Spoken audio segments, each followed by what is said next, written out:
All right, welcome back. This is part two. Check out my previous video. I'll link it in the description box. But this is part two of a little program I'm putting together. It's 4 parts, and each one is a little circuit of 6 exercises. And we're going to be doing intervals. So 45 seconds is what I'm guiding you through. You can choose however long you would like to work for. And yeah, so I'm gonna demonstrate each movement. I'll take you through 45 seconds of work, and then we will demonstrate the next, and so forth.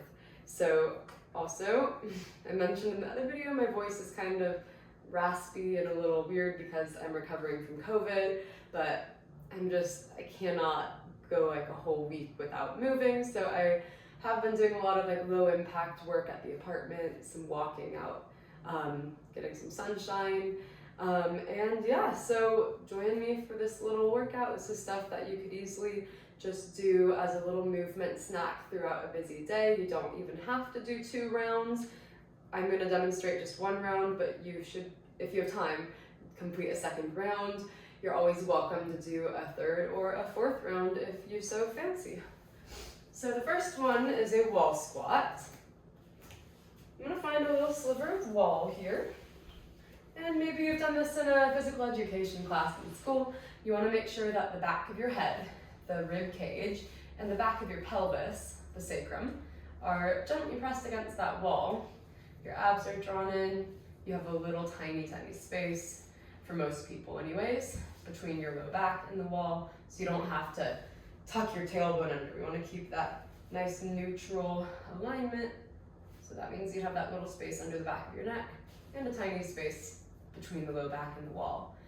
To make it a little easier, your hips are higher than the knees, and you want your knees over your ankles, tracking in the center of your foot. If you want to make it a little harder, go down to a 90-degree angle, hips in line with the knees, and that will get those quadriceps working eccentrically, isometrically. They're staying in the same position. So we're gonna start the timer. I've already been here long enough.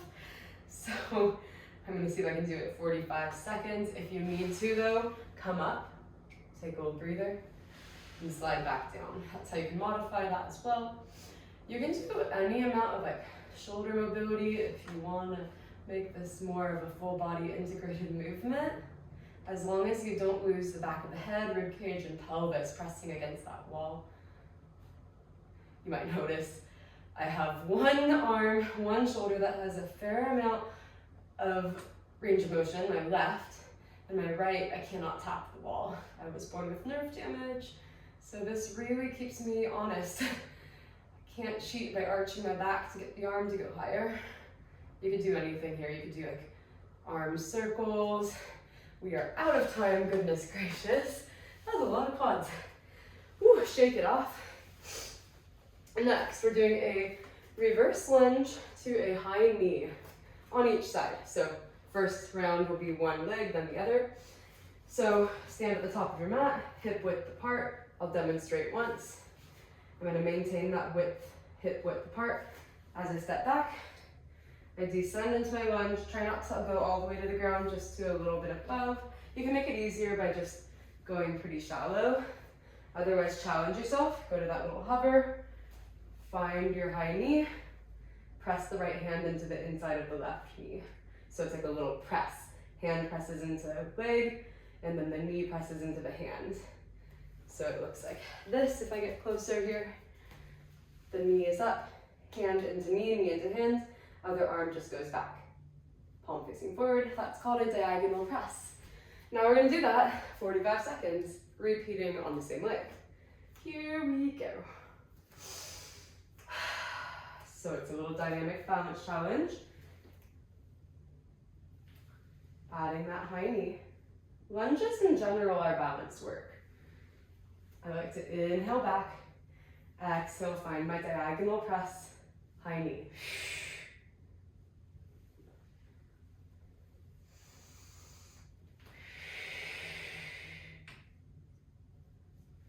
Keeping a nice consistent place for my gaze. The wall ahead of me. Moving really slowly and controlling every part of that movement. And time, let's switch. 45 seconds with your right leg going back to into that lunge. Here we go. And up. Diagonal press. So trying to be pretty upright in your split squat. This is also called a split squat. If we were to just stay here, that's technically a split squat, but we're coming out of it each time. If you want to make it a little easier on the quads, you can lean forward. That will bias more glutes. Totally fine. I always say play around with it. See if this feels better. Hinging forward at the hips, allowing the torso to lean forward, or if this feels better. And if neither feels better, try both. All right, that was time. Let me see. We're gonna do a fun little like Tai Chi, Qigong combo that I learned a while back. Next, it involves a hinge of the hips. So it's not squat, but it's a hip hinge and some arm movement and a little mild back extension. We're gonna try to bias the upper back extending, opening the chest, not so much of an arch through the low back. We'll press the pelvis forward, so you should feel a good amount of abs and glutes when we go into the back extension moment. So I'll show you once. I'm standing about shoulder width apart, parallel with my feet. A soft bend in the knees to allow me to hinge forward with a nice, long, flat back. And I don't go any lower than shoulders, lower than hips. I'm a little above that, because otherwise I'm gonna round.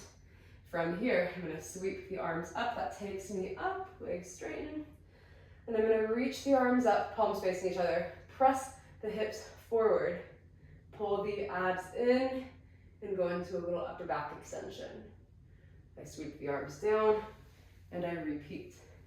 So obviously, when we're in that back extension, it would be easy to just tip the pelvis forward, let the abs completely disengage. But that's just like falling into our joints. Our lower back really likes to arch. So we want to really try to control that and get more of that extension through the spine and more of the sticky upper mid back that is meant to be more mobile, but it gets kind of stuck in this rounded position because of just our kind of lifestyle. It has adapted to sitting, but it is also meant to be able to move. That upper back should be able to extend, side bend, even to rotate a little. So this is really going to help us with training more movement into the upper back and stabilizing that lower back. So here we go, 45 seconds. Sorry for the lecture.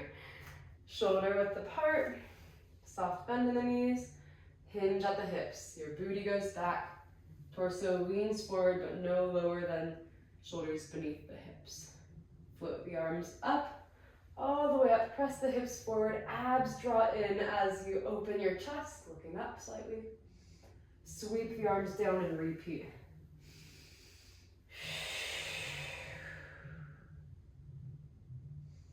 Just breathing however feels natural in your body.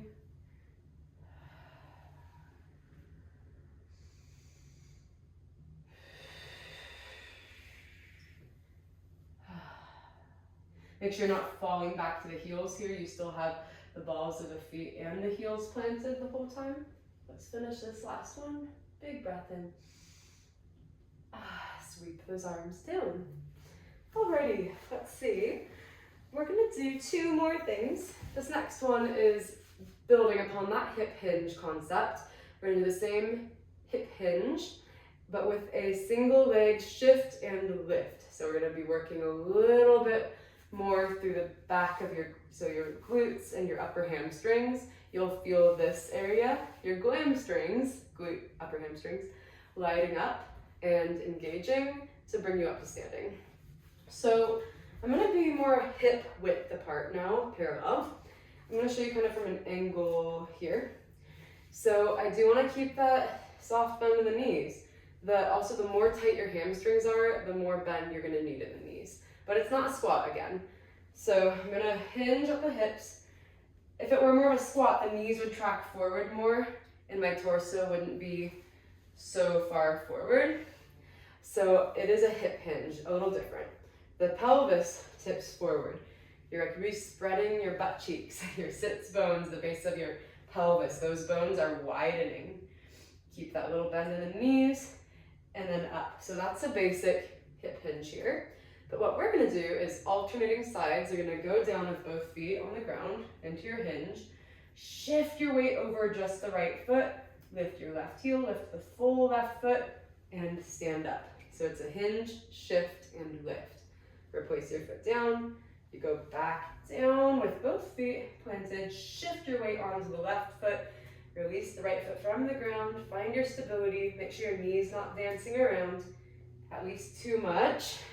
And then replace the foot down.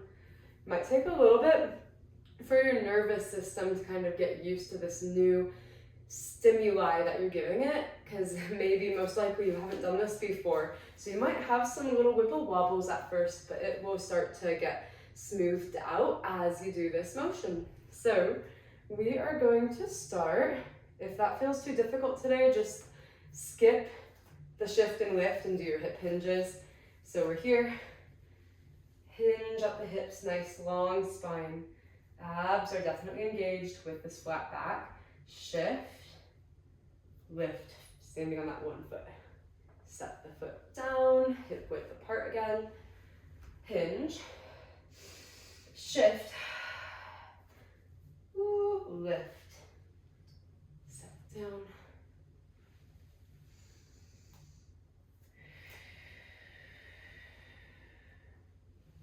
Those take a lot of control. I'm really thinking about each part of the move.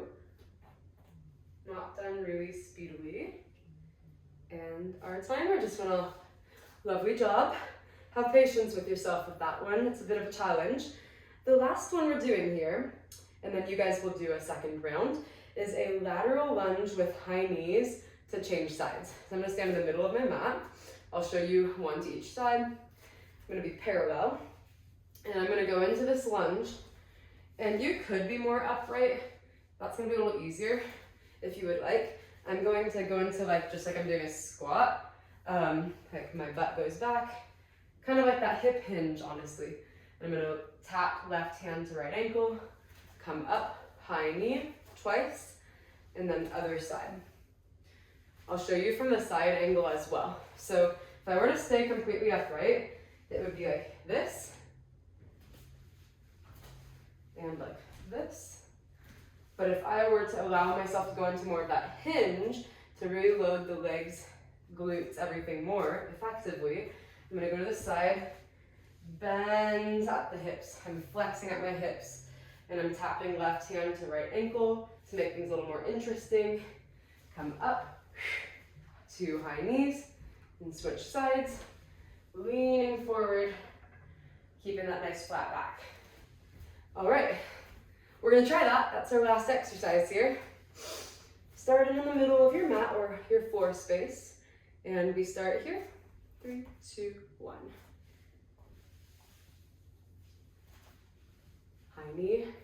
High knee, decelerate to go down, and accelerate a little bit to come up. I didn't mention that earlier. If you want to get more nuance, decelerate going down, controlling the fall. Come up, high knee, decelerate, tap to opposite wrist, hand to opposite elbow. I can't speak. Opposite ankle, accelerate up. So we're pressing away from the ground with that foot that's on the ground that I just lunged over to. Press away from it to come up. Lunge and reach. Press away. Sorry, I was not able to speak English for that last one, but that brings us to the end. You would just repeat that for 2 or however many rounds that you fancy.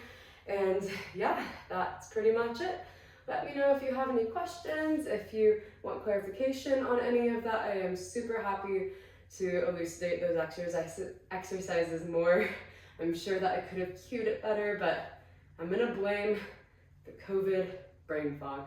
That's my excuse for today anyways. And anyways, thank you for supporting my channel. Check out the other 3 videos in this series and let me know which little workout sequence was your favorite. Until then, see you next time.